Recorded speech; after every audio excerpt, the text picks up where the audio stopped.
નમસ્કાર ખેડૂત મિત્રો, ખેડૂત સેવા ભાવતાલ યુટ્યુબ ચેનલમાં સ્વાગત છે। તારીખ 4/8/2024ના સવારના મહત્વના હવામાન સમાચાર। ચેનલમાં હોય તો ચેનલને સબસ્ક્રાઇબ કરવાનું ભૂલતા નહીં। હાલ બંગાળની ખાડીમાં જે સિસ્ટમ સક્રિય થઈ છે જે ગુજરાતને અસર પહોંચાડશે તેવું હવામાન વિભાગનું અનુમાન વ્યક્ત કરતા જણાવી રહ્યા છે। તો બંગાળની ખાડીમાં જે સિસ્ટમ સક્રિય થઈ છે જે ગુજરાતને અસર પહોંચાડે તેવું હવામાન વિભાગનું અનુમાન વ્યક્ત કરતા જણાવ્યું છે જે ઝારખંડ પર આ લો પ્રેશર એરિયા બનશે જેને મજબૂત બની ડિપ્રેશનમાં ફેરવાઈ જશે। જે હવામાન વિભાગે વ્યક્ત કરતા જણાવી રહ્યા છે। તો હવામાન વિભાગે નવી એક આગાહી કરી છે। હવામાન વિભાગે આગાહી કરતા જણાવ્યું જેમાં આજે વરસાદની શક્યતા બનાસકાંઠા, નર્મદા તથા ભરૂચ, સુરત, ડાંગ, નવસારી જેવા વિસ્તારોમાં ભારે વરસાદની સંભાવના છે।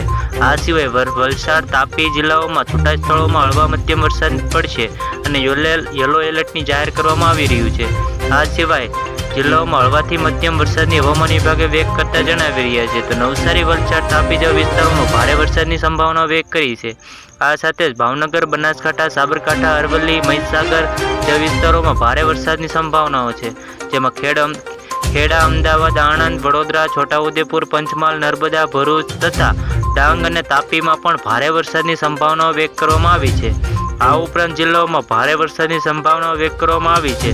આ સાથે જ ભાવનગર, બનાસકાંઠા, સાબરકાંઠા, અરવલ્લી જેવા વિસ્તારોમાં ભારેથી ભારે વરસાદની સંભાવનાઓ વ્યક્ત કરતા જણાવી રહ્યા છે। તો હવામાન વિભાગે આગાહી કરતા જણાવ્યું છે કે અંબાલાલ પટેલે પણ વધુમાં આગાહી કરી છે। આગાહી અંબાલાલ પટેલે કહ્યું છે કે ભૌગોલિક સ્થિતિને કારણે દક્ષિણ ગુજરાતના સૌરાષ્ટ્ર ભારે વરસાદની શક્યતા છે। 2 અને 5 ઓગસ્ટમાં વચ્ચે પશ્ચિમ વિસ્તારોમાં ભારે વરસાદની સંભાવના વ્યક્ત કરી છે અને 6 ઓગસ્ટના મધ્યપ્રદેશ ભારે વરસાદની સંભાવનાઓ છે જે ગુજરાત પણ યથાવત રહેવાની શક્યતા છે। જે 8, 9 અને 10 ઓગસ્ટ મુંબઈ, મહારાષ્ટ્ર ભારે વરસાદની સંભાવનાઓ વ્યક્ત કરતા જણાવી રહ્યા છે। આ સિવાય આજની આગાહી કરતા ભરૂચ, છોટાઉદેપુર, દીવમાં પણ ભારે વરસાદની સંભાવના છે તથા સોમનાથ, દાહોદ છૂટા સ્થળોમાં હળવા મધ્યમ વરસાદની શક્યતા છે। આ જે જિલ્લાઓમાં વરસાદની સંભાવના વ્યક્ત કરી છે। આવી જ રીતે ખેડૂત મિત્રો ફરી મળ્યા, જોતા રહો ખેડૂત સેવા ભાવતાલ યુટ્યુબ ચેનલ।